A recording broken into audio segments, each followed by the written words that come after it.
about caches, which is the second chapter. So caches store basically, as it says here, recently accessed program data, instructions data, referring to the data cache, instructions referring to instruction cache. So yeah, I mean, this is just introduction, so I'm gonna just skip it. Here it talks about predicting next instruction address, but that'll be talked about in the next chapter, so I won't cover that here. Here in 2.1, it's all about address translation. There's basically two types of addresses. When it comes to computer memory, there's a physical address, which is kind of the hardware internal address that the actual processor uses. And then there's the virtual address space, which is created by operating systems and software. And there's usually going to be a mapping between the virtual address and physical address. The reason why you would like a virtual address is, well, one for multitasking systems, because virtual addresses can be extremely large when compared to physical addresses. So it could be a strict superset of the cardinality of a virtual address space can be much larger than the physical address space. And the other thing is, so here it kind of talks about like threading and thread protection. So that's true, but the other thing that I think virtual address is good is because operating systems are operating systems and computers are computers, right? So you don't want to have like 5 different CPUs with different internal addresses, but then not have the operating system be able to interact with each of those 5 CPUs, right? If you have 5 different CPU designs, then what can be easily done on the software level by way of interacting with the translation lookalike buffer TLB is to customize that the virtual address to physical address mapping. So then there's kind of a software to hardware compatibility no matter where you go, and so it's a very so TLDR, basically physical and virtual address, helps decouple the memory mechanisms in the hardware level and the software level, and they're linked with a TLB here. As I mentioned, a TLB is just basically a cache that maps virtual addresses to physical addresses. So think of it as like a giant hash table. TLB is mostly controlled by operating system, but I don't think anyone will really ask for much as far as like page walks and stuff like that. That's pretty niche. That's pretty niche, because if inside the actual core, you don't really care about all these table walks, because there's gonna be instruction TLBs as well as data cache TLBs, and if you miss in your TLB, then you just go to a lower or higher level of cache, so it doesn't really matter. Here it kind of talks about your canonical sort of tag and data array access in caches. So as a reminder, there's generally 3 fields in a address, I guess in this case physical address. So in this case we have a physical address, and the 3 fields are going to be the offset. The byte offset says basically given a large block of ones and zeros, how much do you need to shift that to be able to align with that, with the specific byte, right? Because these could be like 32 or 64 bytes. So you need the offset to kind of shift it into the correct place. So then you're returning you're reading the right address essentially, right?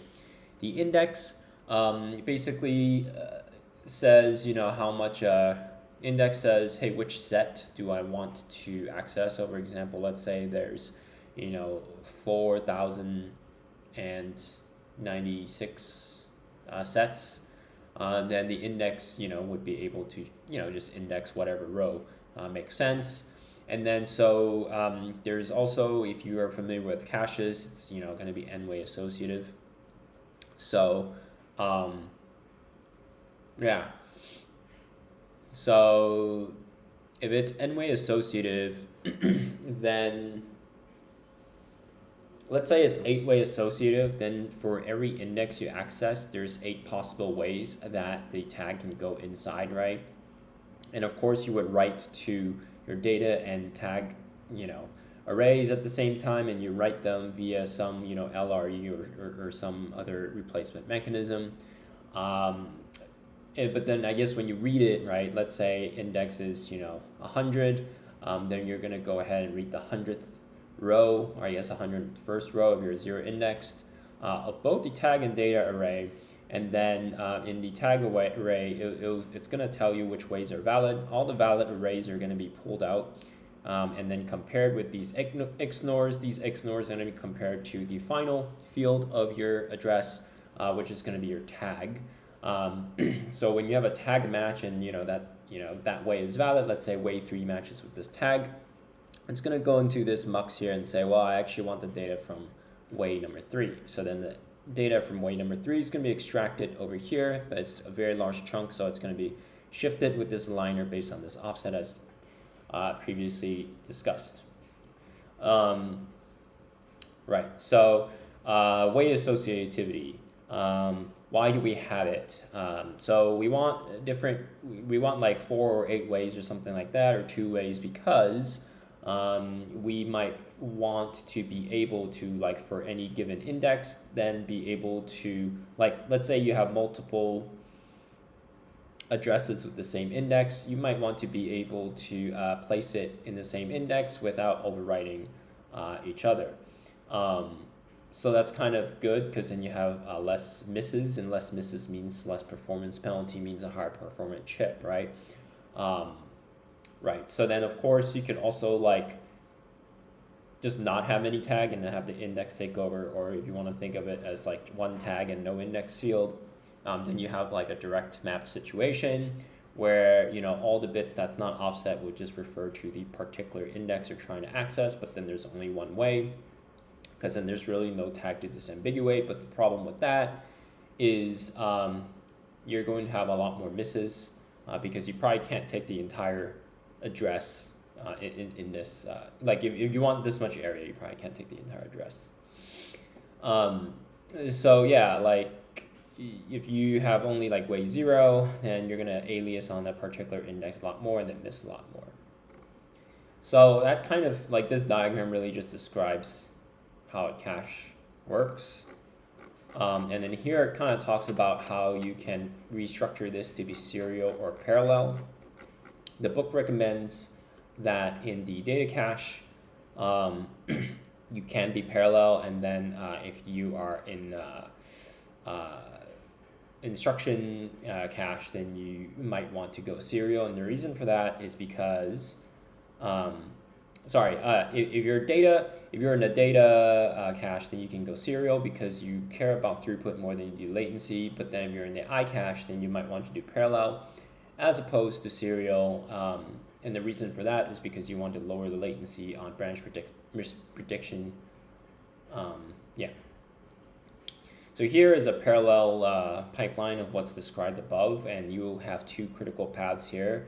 2 critical paths here. One is going to go through this like giant tag lookup and comparison, and then making its way to this waymux selector and then going liner. The other critical path is this, actual data lookup, and then going through this waymux into this aligner. I would guess the tag array takes a bit longer because the tag array also needs to do a bunch of comparisons. In a serial organization, you'll still look up the tag and data array as normal, but the thing is you're just going to devote one single cycle to the tag array lookup and comparison, and then you're going to combine, like, let's say I said, let's say this tag array says, well, way number 3 is the thing that you want. So here, this is the index here. So this dot here combines the index and the way. So then in the next cycle, we can very precisely just look up the index and the way, and then we're done. And we have a whole cycle to do this. The great thing about this is that you can achieve higher frequency, and if you're doing things like out of order stuff, with very high throughput. You can hide the 1 cycle latency, and it kind of doesn't matter because you're going to have so much coming through the pipeline that a 1 cycle latency really doesn't matter if your throughput's high enough. And then this is just talking about associativity and the trade-offs between direct map and lower ways versus higher ways. Obviously, if your ways are higher, the trade-off would be you might need a lower frequency chip if that's the bottleneck, because it's more timing intensive to have to fire across all these ways and banks. Here it talks about missed status registers, which is basically an array of registers that map current missed addresses to destination registers. And so this describes this MSHR as a separate structure, but this paragraph just says, but we can also store this and overload the cache block with misinformation. So you might have a status bit that says, hey, it's transient, and we're looking up this particular piece of data. So if you pull from your data array, then it might, if you pull from your data array, it would hold MSHR information as opposed to like just the actual bytes that you want to read, and then you can kind of differentiate between what the data array is representing by status bits. And in that case, you don't need to build an extra MSHR register to map your missed addresses to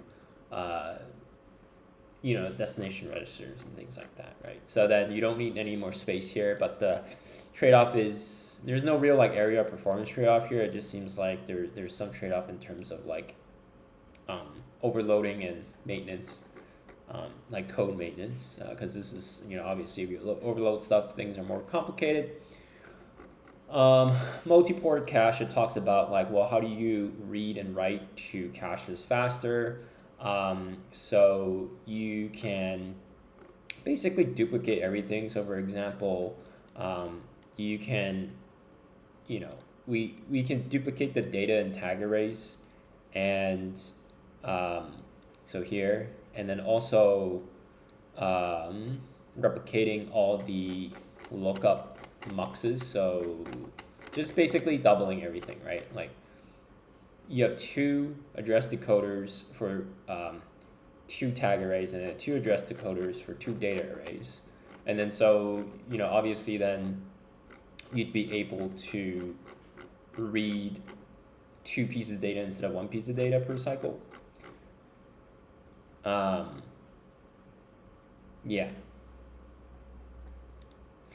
So here, what's it say? Replicating both the data tag array, replicating a whole cache, replicating only a data array, and maintaining a true dual-ported tag array. True dual-ported means every cell in the tag array can be accessed by 2 ports, which takes a lot of area, and it is quite a bit slower.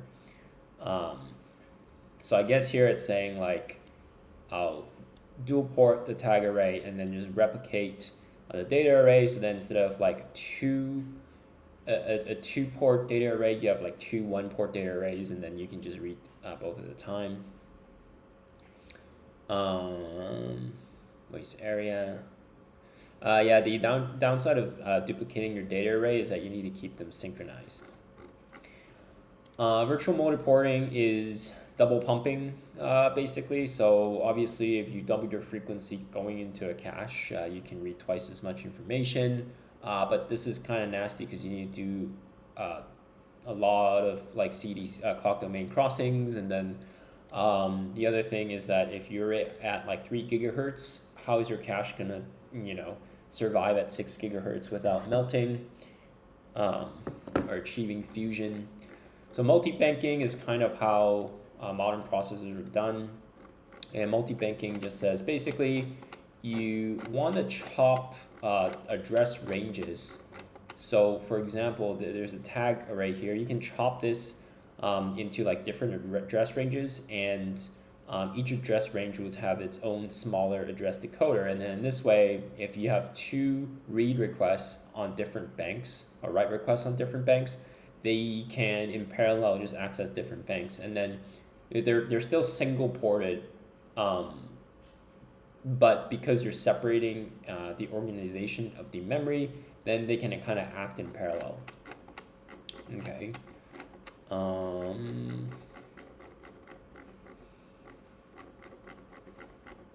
Let's go back here, bank conflict. Yeah, so if you have, but obviously, like if everything wants to go to bank 0, then you can just only read one, piece of data instruction at a time. And I think in this, it gives some example, like for example, AMD Opteron has a 64 KB data cache, two-way associated with cache block of 64 byte. And then each way, so each way is a 4 kilo. Each way of the cache consists of 8 4 KB banks. So each way, so across the entire index space, it's divided into 8 different banks. So, your chances of collision, if it's, uniformly random, it's, 1 out of 8 that you won't actually be able to do 2 reads or 2 writes. So it contains 16 banks because it's 8 banks per way. Any combination of 2 requests can issue the same as long as it access different banks. So, yeah. So in iCaches, I think, yeah, read performance doesn't really matter for instruction caches because instructions are generally going to be contiguous pieces of data, like large contiguous pieces of like x86 or ARM data because things execute serially. Whereas data for a data cache can be spread all over the place, and therefore if you're spread all over the place, then you might need to actually do many read-write requests for you to have your data not be fragmented. So instruction cache is just going to be single ported because one request can fetch, like 16, 64 instructions or something like that.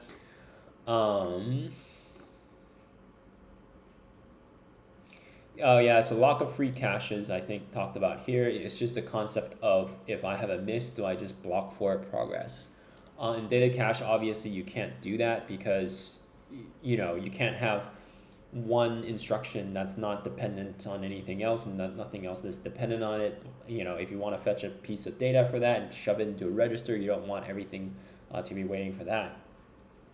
In instruction cache, you can be blocking because everything's sequential anyway, so it's not like you get anything if you allow for additional fetches.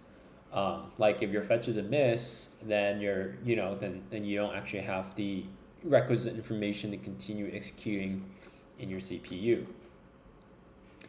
And then here it just says parallel and serial data accesses have trade-offs. And then we're done with this chapter. So I think in the next video I'll talk about the instruction fetch.